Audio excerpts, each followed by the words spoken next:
रहूं मैं सुबह शाम आपके चरणों में।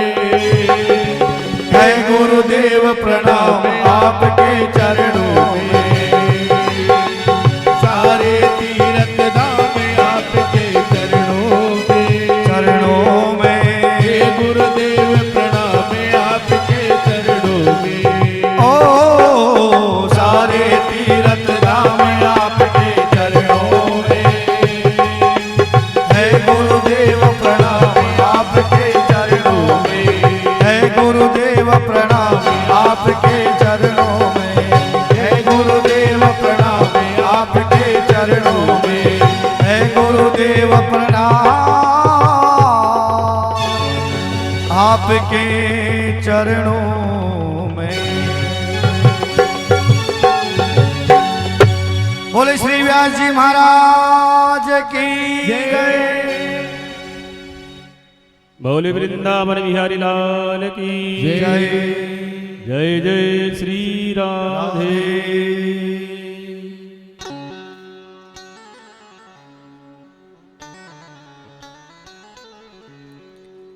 जीवन की पटरी के बारे में बताया गया वेदों में, शास्त्रों में, पुराणों में।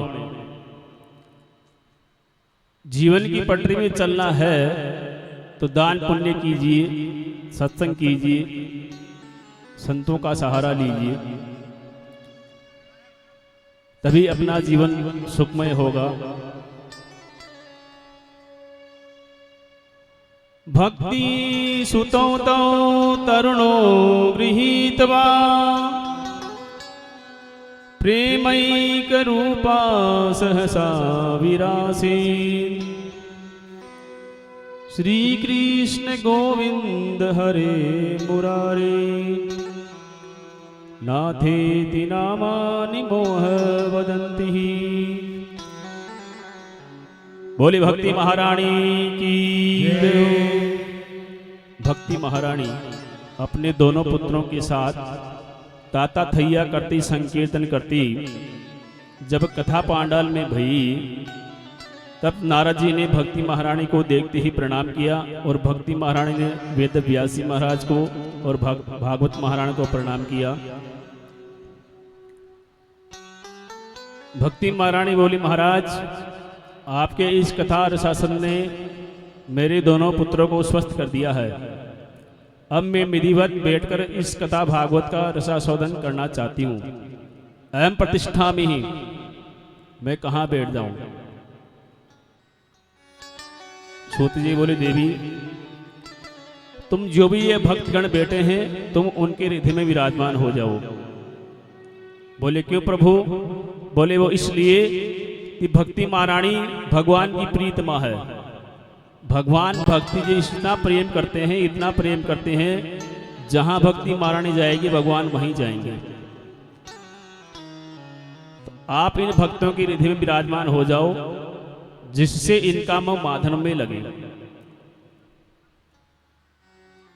भक्ति महारानी जी अगर हृदय में बैठ जाएं तो भक्त का मन माधव में अवश्य लगने लगता है।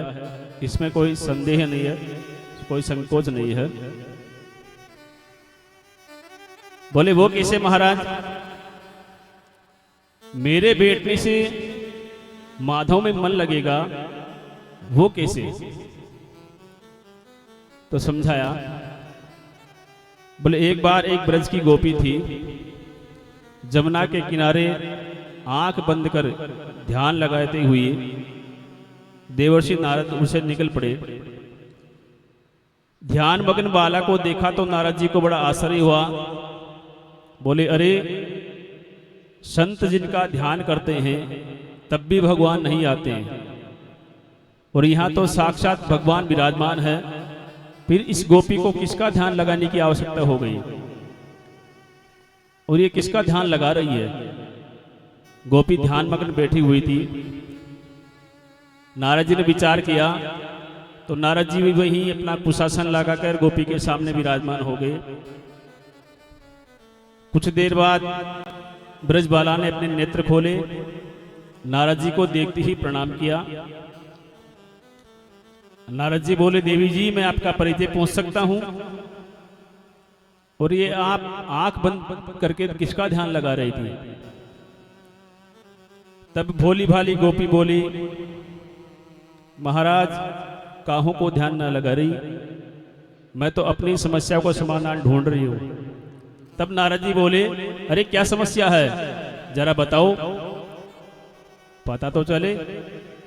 और इस ब्रजभूमि में गोपी को ध्यान लगाने की कहां आवश्यकता हो गई? बोले बताओ क्या समस्या है। तो भोली भाली गोपी नारद जी को प्रणाम करके बोली, महाराज बड़ी समस्या है कि यो नंद को छोरो टेढ़ी टांग बारो, मेरे चित्त में ऐसे चिपक के बैठ गए हो कि बांके चक्कर में घर को कछु काम न हो सके। मैं बावरी हो गई, मैं परेशान हो गई, रोज सास की गाली सुनने को मिले। बोले अच्छा? बोले हाँ महाराज। बोले वो कैसे? बोले महाराज तुम आज की ही सुन लो। सुबह सुबह जब सास बोली, बहू जा गया धोला, मैंने धोने उठाई, गया धो को लगी, इतने में नंद को लालो आ गयो। अरे बोले गोपी मोह को दूध ना पिलावेगी कहीं, मैं भी भूखो डोल रहे हूं। मैं बोली महाराज तू भूखो है, ले खोल थारा मोड़ो। तो कन्हैया ने मुंह फाड़ दियो और मैं वो दूध बांका मुंह में धो दियो, वो गटागट पीतो गई और मैं धोती गई। इतने में ही सासू चिल्ला के बोली, ए बहू बर्बाद कर दियो तने सारो दूध। तब ध्यान आयो महाराज वहां कोई कन्हैया नहीं रहे, केवल और केवल मेरा भावनात्मक कृष्ण कन्हैया बैठा था। वो मेरे भाव में था, वो मेरे अंदर था, मेरे चित्त में था, वहां कृष्ण कन्हैया था ही नहीं। अब क्या करती महाराज? सास ने 1000 गाली दी, तेरी मति खराब हो गई, कितना भांग वांग पी रखी है, सुन के रह गई महाराज। फिर सास बोली, जा जमुना जल भरला, पानी की बूंद नहा पीवे को।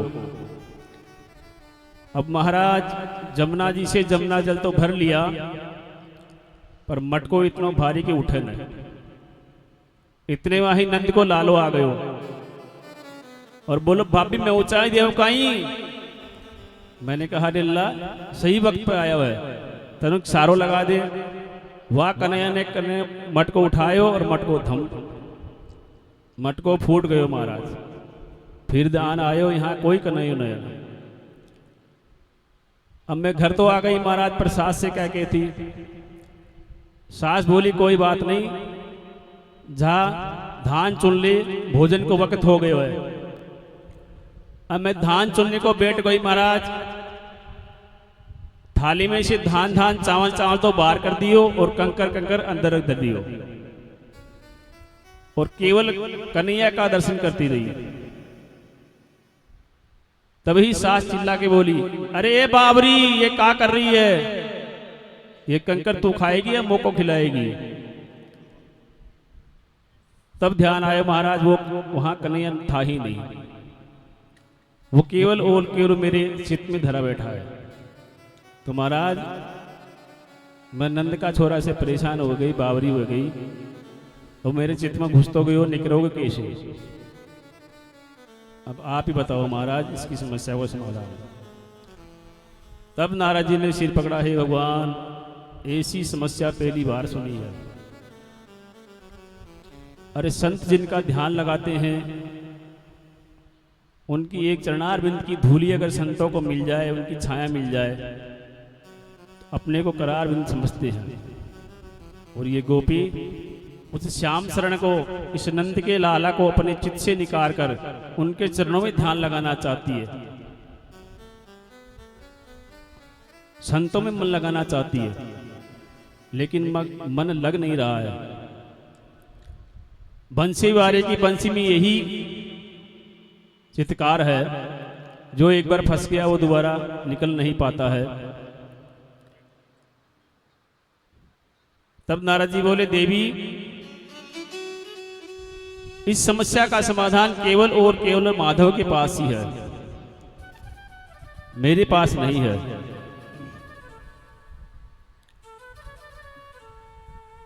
बोले ठीक है महाराज।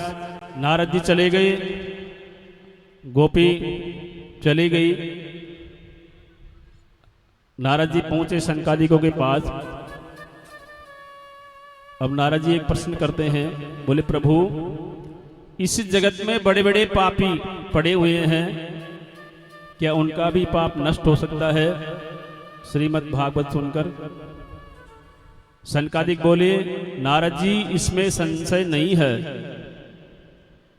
तो बोले महाराज इसका कोई प्रमाण दीजिए। सनकादिक बोले नारद जी तुम्हें हम एक प्रमाणित कथा सुना देते हैं, उसको आप सुन लीजिए। तुंगभद्रा नदी के किनारे एक पंडित जी रहते थे, नाम था पंडित आत्मदेव शर्माणः। पंडित जी बेचारे सीधे साधे सच्चे थे। उनकी पंडितानी जिनका नाम धुंधली, वो बड़ी खराब थी। पड़ोसन से जब तक झगड़ा हो ना हो जावे उसका भोजन पचता ही नहीं था। रोज पड़ोसन से लड़ना झगड़ा। पंडित जी बेचारे सीधे सच्चे, पर पंडित जी की कोई संतान नहीं थी। रोज पंडित जी के मन में एक ही गिलानी होती थी कि जिसके संतान ही नहीं, बालक नहीं, बच्ची नहीं, उसका क्या गृहस्थ आश्रम। संतान होए तब गृहस्थ आश्रम माना जाता है। तो एक दिन पंडित जी के मन में गिलानी हुई, गृहम दत्वाम वनम दत्ता है, जंगल में निकल पड़े। बोले क्यों? बोले आत्महत्या करने के लिए। जंगल में चले गए, एक वट वृक्ष के नीचे बैठ गए। बैठे बैठे पंडित जी रो रहे हैं, उधर से एक संत निकल पड़े। रोते हुए ब्राह्मण को जब साधु ने देखा तो पूछा ओ विप्र तुम कथम रोदसी, तुम क्यों रो रहे हो? पंडित जी ने कहा महाराज मेरी कोई संतान नहीं है इसलिए रो रहा हूं। तो संत बोले मुंचा ज्ञानम प्रजारूपम बलिष्ठाम कर्मणो गति विवेकम तो समासाध्य यदज संसार वासनम।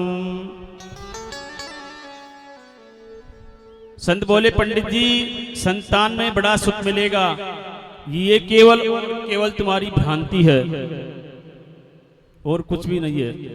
संतान से कोई सुख नहीं मिलता पंडित जी, ये केवल आपकी भ्रांति है। सप्त जन्महा वधी तव पुत्रो नैव च। संत महाराज ने कहा पंडित जी आपकी भाग्य की रेखा स्पष्ट बता रही है कि आपके 7 जन्म तक कोई संतान नहीं होगी। देख लिया है मैंने आपको ललाट को, आपकी रेखा स्पष्ट बता रही है कि 7 जन्म तक आपके कोई संतान का योग नहीं है। इतना सुनते ही पंडित जी ने